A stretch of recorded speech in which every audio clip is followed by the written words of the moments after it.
একটি চিপ, একটি কণা এবং একটি সাম্রাজ্যের পতন। কয়েক সপ্তাহ আগে এপস্টাইন ফাইলের ৩ মিলিয়ন পৃষ্ঠার নথি প্রকাশ হয়েছিল। ডিজিটাল স্পেসে উঠে এসেছিল পৃথিবীর সবচেয়ে প্রভাবশালী ব্যক্তিদের নাম। ৩ মিলিয়ন পৃষ্ঠা মানে কেবল কাগজ নয়, এটি হলো কয়েক দশকের জমানো দুর্নীতির একটি ডিজিটাল স্তূপ।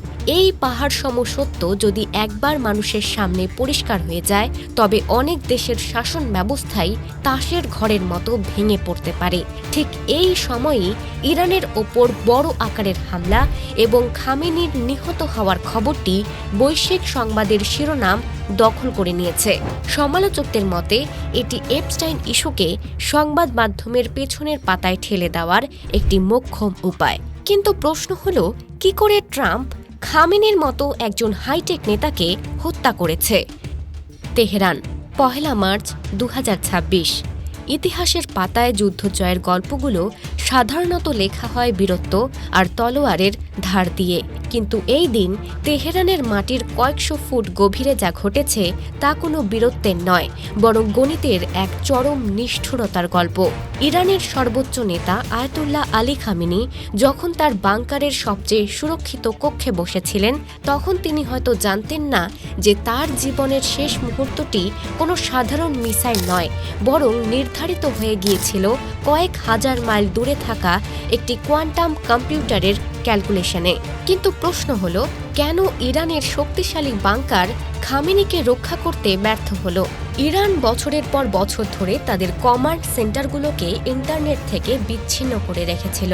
তাদের বিশ্বাস ছিল কোনো তরঙ্গ বা সিগন্যাল মাটির গভীর স্তর ভেদ করে ভেতরে ঢুকতে পারবে না। কিন্তু তারা ভুলে গিয়েছিল বর্তমান পৃথিবীর শ্রেষ্ঠ প্রযুক্তিগুলো এখন আর অ্যানালগ সিগন্যালের ওপর নির্ভর করে না। কোয়ান্টাম কম্পিউটিং বা ডিজিটাল টুইন প্রযুক্তি ব্যবহার করে মার্কিন ও ইসরায়েলি গোয়েন্দারা তেহরান শহরের একটি নিখুঁত ভার্চুয়াল কপি তৈরি করে রেখেছিল। ইরানি সামরিক বাহিনী যে এনক্রিপ্টেড কোড ব্যবহার করে যোগাযোগ করত, সাধারণ সুপার কম্পিউটারের পক্ষে যা ভাঙতে শত বছর লাগত, কোয়ান্টাম কম্পিউটার তা ভেঙে ফেলেছে মাত্র কয়েক সেকেন্ডে। কারণ কোয়ান্টাম কম্পিউটার কাজ করে কোয়ান্টাম সুপারপজিশন ব্যবহার করে, যেখানে একটি পার্টিকেল একই সময় ও একই সাথে একাধিক স্থানে অবস্থান করতে পারে।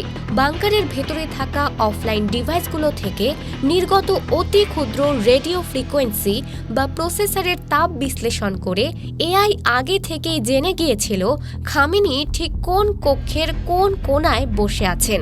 তারা খামেনির অবস্থান জানার জন্য ব্যবহার করেছে মিওয়ান টোপোগ্রাফি।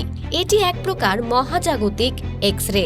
মহাকাশ থেকে আসা মিওয়ান কণাগুলো ইলেকট্রনের চেয়ে ২০৭ গুণ ভারী এবং অত্যন্ত শক্তিশালী।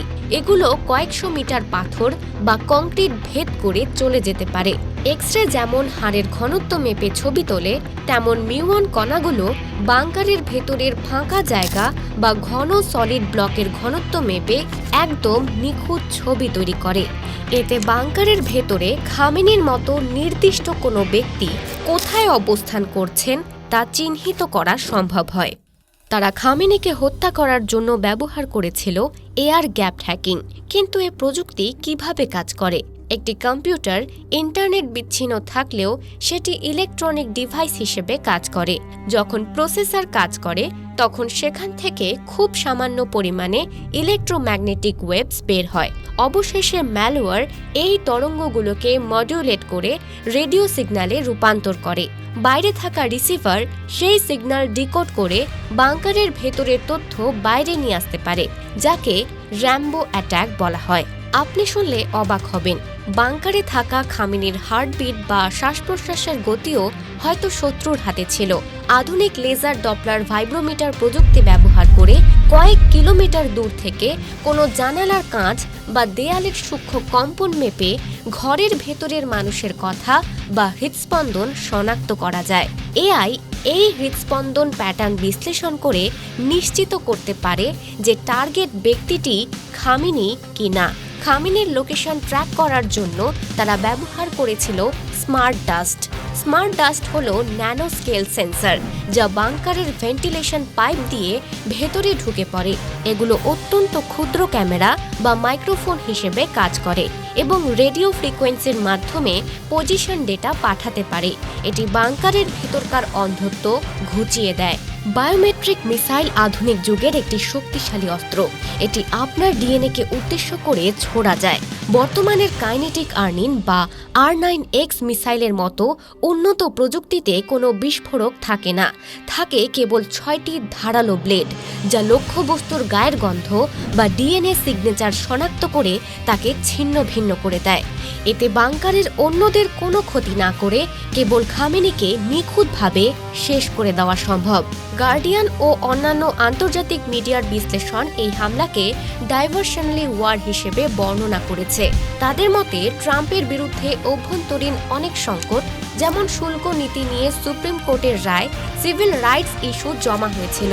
এই বিমান হামলা কেবল সামরিক লক্ষ্য অর্জন নয়, বরং বিশ্বজুড়ে একটি স্পেকটেকল বা নাটকীয় পরিবেশ তৈরির কৌশল, যাতে সাধারণ মানুষের মনোযোগ ঘরোয়া সমস্যা থেকে সরে যায়। ডোনাল্ড ট্রাম্পের বিরুদ্ধেও এপস্টাইন ফাইলের কারণে অভ্যন্তরীণভাবে সমালোচনা ছিল। এই হামলার মাধ্যমে তিনি নিজেকে একজন শক্তিশালী যুদ্ধকালীন নেতা হিসেবে প্রতিষ্ঠিত করেছেন, যা তার ইমেজ পুনরুদ্ধারে সাহায্য করতে পারে। যার হাতে প্রযুক্তি আছে সে শুধু যুদ্ধের ময়দান নিয়ন্ত্রণ করে না, সে পাবলিক ন্যারেটিভ বা মানুষ কি ভাববে সেটাও নিয়ন্ত্রণ করে। চিপ আর কোয়ান্টাম কম্পিউটার থাকলে শত্রু নিধন করা যেমন সহজ, তেমনি মিডিয়া আর এআই ব্যবহার করে সত্যকে আড়াল করা বা অন্য খাতে প্রবাহিত করাও সহজ। সবশেষে এটি কেবল একজন ব্যক্তির মৃত্যু নয়, বরং একটি যুগের অবসান। 3 মিলিয়ন পৃষ্ঠার এপস্টাইন ফাইল যখন বিশ্ব নেতাদের নৈতিক ভিত্তি কাঁপিয়ে দিচ্ছিল, ঠিক তখনই 3 হার্টজ ফ্রিকোয়েন্সির একটি সিগন্যাল তেহরানের মাটির নিচের সব প্রতিরোধ ভেঙে চুরমার করে দিল। আধুনিক যুদ্ধ এখন আর সীমান্তে হয় না, এটি হয় সার্ভার রুমে, এটি হয় মহাজাগতিক কণার গতিপথে।